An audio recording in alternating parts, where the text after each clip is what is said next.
Ya, masih bersama kami di Good Morning. Pemirsa, kita masuk ke informasi berikutnya. Eni Lestari Andayani menjadi tenaga kerja wanita Indonesia pertama yang berpidato di PBB New York. Ia berpidato dalam sesi pembukaan konferensi tingkat tinggi Perserikatan Bangsa-Bangsa tentang migran dan juga pengungsi. Jadi jika Anda belum tahu, Eni merupakan tenaga kerja yang juga aktif di banyak organisasi buruh migran dan ia kini menjadi Ketua International Migrant Alliance atau aliansi buruh migran yang terbentuk di Hong Kong yang beranggotakan 120 organisasi buruh migran dari 32 negara Asia, Afrika, dan Amerika Selatan. In a system that does not value the rights and dignity of migrants. Eni Lestari berasal dari Desa Minggiran, Kecamatan Papar, Kabupaten Kediri, Jawa Timur. Ia bekerja sebagai tenaga kerja wanita di Hong Kong sejak tahun 1999 hingga sekarang. Saat masih berada di penampungan, ia mengaku mengalami eksploitasi, mendapat upah di bawah standar, tidak diberi makan dan tidak diberi tempat tidur layak. Eni juga tidak berdaya karena paspornya ditahan agen penyalur. Di Perserikatan Bangsa-Bangsa, ia berpidato mewakili International Migrant Alliance. Ia berpidato di hadapan 1.900 hadirin yang terdiri dari para pemimpin PBB, kepala negara, menteri, masyarakat sipil, sektor swasta, organisasi internasional, dan akademisi. Wakil Presiden RI Yusuf Kala juga ikut berpidato di sini. Eni menyuarakan tuntutan hak dan kesejahteraan buruh migran di seluruh dunia. Irwin Hiroshi Masayuki, CNN Indonesia.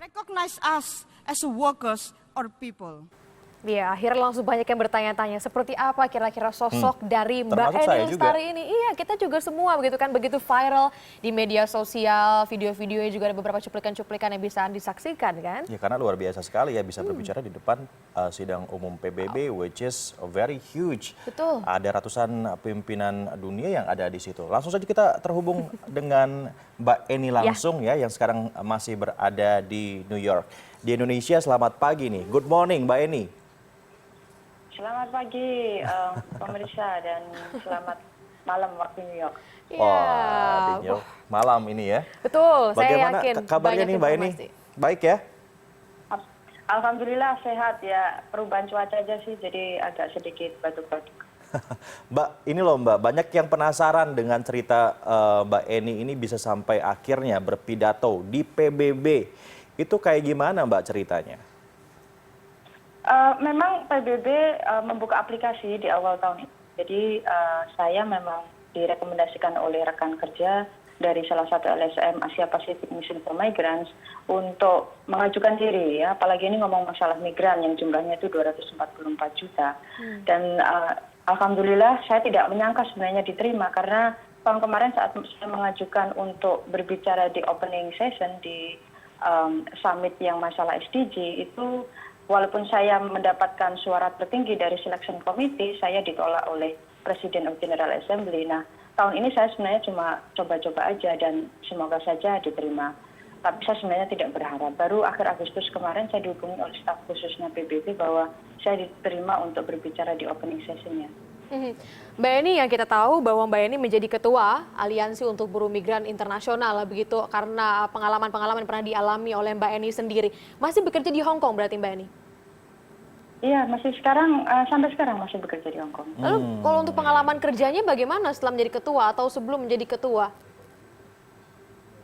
Sebenarnya ketua itu aktivitas di organisasi itu sebenarnya hanya sampingan ya. Dalam arti saya tetap bekerja, tapi juga sembari melakukan koordinasi karena awalnya saya memang sangat aktif di Hong Kong ya. Kita tahu bahwa di Hong Kong itu ada 152.000 buruh migran Indonesia yang bekerja sebagai PRT dan di situ setiap minggu memang kegiatan saya melakukan pengorganisiran dan pemberdayaan. Tapi dengan sejak adanya IMA, pekerjaan saya jadi tambah lebih ke koordinasi internasional gitu. Jadi lebih banyak pakai internet kayak gitu dan mungkin ada pertemuan internasional. Jadi Mbak Eni ini awalnya bagaimana ceritanya bisa ke Hong Kong itu dulu sebagai apa, lewat siapa, lalu kemudian sampai akhirnya Mbak Eni punya inisiasi begitu untuk bergabung di migran ini, bagaimana ceritanya nih Mbak?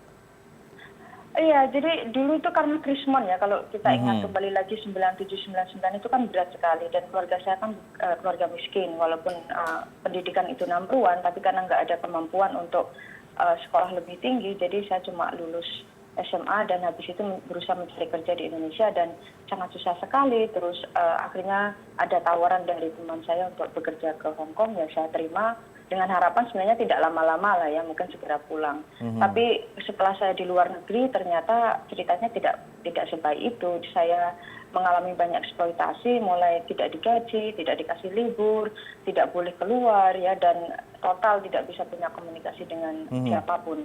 Dan setelah saya 4 bulan saya tidak pernah libur, saya ngotot minta libur.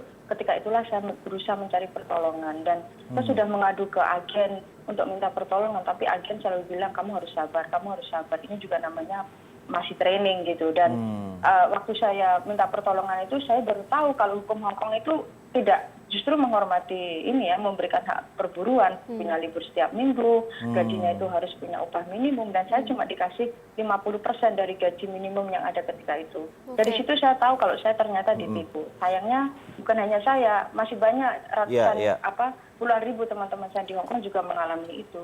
Maaf, dari situlah saya lari ke sebuah penampungan dan mulai melakukan pemberdayaan.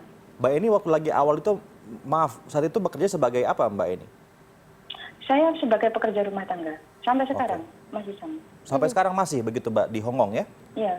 Oke, kalau misalnya kita bicara masalah dalam tanda kutip begitu nasib migran TKW begitu yang berada di Indonesia, TKI utamanya berada di Hong Kong misalnya, berapa banyak masyarakat Indonesia akhirnya mengadu nasib di sana? Dan pastinya Mbak punya data-data yang lebih jelas gitu sebagai berhimpun di satu aliansi migran. Ya, kalau ngomong Indonesia saja saat ini diperkirakan sebenarnya jumlahnya 10 juta ya. Di Hong Kong itu ada hampir 155.000. Nomor kedua terbesar setelah Filipina. Dan kalau ngomong dunia saat ini 244 juta dan itu data resmi PBB. Dan dari jumlah itu 150 juta itu buruh migran kontrakan, termasuk kita berarti, termasuk yang dari Indonesia. Dan kalau masalah eksploitasi bagaimana? Sebenarnya tingkat eksploitasi itu ini ya, pertama kita ngomong masalah kebijakan dulu. Di semua negara pengirim maupun penerima itu tidak menempatkan migran itu sebagai pelaku dari sebuah proses ekonomi ya, tapi kita ini hanya jadi tenaga kerja saja dan tidak punya hak kecuali apa yang sudah ditetapkan. Misalnya kita ngambil negara pengirim lah, Indonesia saja. Kalau ngomong TKI itu kan hanya ngomong jumlah target penempatan. Tapi ketika ngomong masalah perlindungan itu paling hanya kasus per kasus. Padahal jenis eksploitasi yang menimpa tenaga kerja kita, kasus-kasus human trafficking misalnya di NTT, itu salah satu konsekuensi dari mobilisasi massal untuk orang mau bekerja ke luar negeri. Nah, tapi di dalam Undang-Undang Indonesia, Undang-Undang 39 masalah penempatan TKI itu tidak mengakui migran itu punya hak bersuara maupun berorganisasi maupun hukum tripartit. Jadi banyak lah ya Mbak Eni yang harus dibenahi begitu kan, itu mungkin juga salah satu yang kemarin Mbak Eni sempat sampaikan lah ketemu sama Pak JK di sana begitu kan, Wakil Presiden Republik Indonesia. Mbak Eni, saya ingin bertanya begini Mbak Eni. Ini saya mendengarkan percakapan Mbak Eni, kemudian Mbak Eni berpidato di depan sidang umum PBB, itu pasti membutuhkan kemampuan public speaking yang sangat luar biasa, dan juga Mbak Eni sekarang berbicara sama kami, saya amazed dengan bagaimana Mbak Eni begitu lancar berbicara dengan semua data-datanya dan lain sebagainya. Bagaimana Mbak Eni bisa berbicara seperti ini dan juga memiliki knowledge yang sangat luar biasa tentang migran begitu? Saya merasa perlu sangat belajar ya, karena motif saya sebenarnya adalah saya merasa tidak terima dengan apa yang sudah terjadi pada diri saya sendiri ketika itu. Dan saya juga menyadari bahwa saya berkewajiban turut mengubah nasib teman-teman saya, dan saya tidak ingin melihat satupun tenaga kerja kita mengalami apa yang sudah saya alami. Dan satu-satunya solusi memang harus belajar dengan giat ya, dan belajar untuk membuat teman-teman kita itu juga punya kemampuan untuk memahami hukum yang harus mereka taati maupun yang mereka lakukan. Nah, dari sinilah memang saya sangat termotivasi untuk mendengar, banyak bertanya, dan juga belajar. Ya, banyak membaca. Memang saya banyak membaca untuk informasi-informasi seperti ini. Ini untuk langkah selanjutnya ataupun kelanjutan dari sidang umum PBB kemarin, tentunya kita berharap ada kelanjutan untuk teman-teman buruh migran yang ada di seluruh dunia, bahkan dari Indonesia utamanya. Apa, Mbak Eni, yang bisa di-share di sini? Jadi begini, KTT kali ini sebenarnya hanya the beginning atau pembukaan dari proses yang akan berlangsung di dalam dunia PBB. Karena PBB ini sedang merancang sebuah kesepakatan internasional yang namanya Global Compact yang akan mengikat negara-negara itu supaya mau melakukan kerjasama internasional dalam menyikapi krisis pengungsi dan migran. Dan artinya dalam 2 tahun ini semua negara-negara itu akan diwajibkan untuk melakukan proses konsultasi, mengajukan ke PBB apa yang mau dilakukan dan komitmen dalam bentuk action ya, misalnya dana, bentuk-bentuk pelayanan. Nah, PBB sendiri setelah ini harus membuat sebuah komite, working committee, hanya untuk meyakinkan bahwa proses ini akan berjalan. Sementara kami dari International Migrant Alliance saat ini berjanji tidak akan melepaskan proses ini begitu saja. Seperti yang sudah saya katakan dalam pidato, don't talk about us without us. Jangan ngomong tentang migran tanpa migran. Artinya kami akan mengambil peran proaktif, menggalang kumpulan migran di seluruh dunia untuk punya ajuan kepada semua negaranya maupun langsung ke PBB. Kita itu mau apa? Baik. Kita mau pelayanan dan terima kasih Mbak Eni. Terima kasih sekali atas perbincangannya di pagi hari ini. Semoga sukses tentunya dengan perjuangannya Mbak Eni bersama teman-teman terima untuk kasih juga memperjuangkan sudah menyempatkan untuk mendengarkan suara buruh migran. Siap, terima kasih banyak Mbak Eni.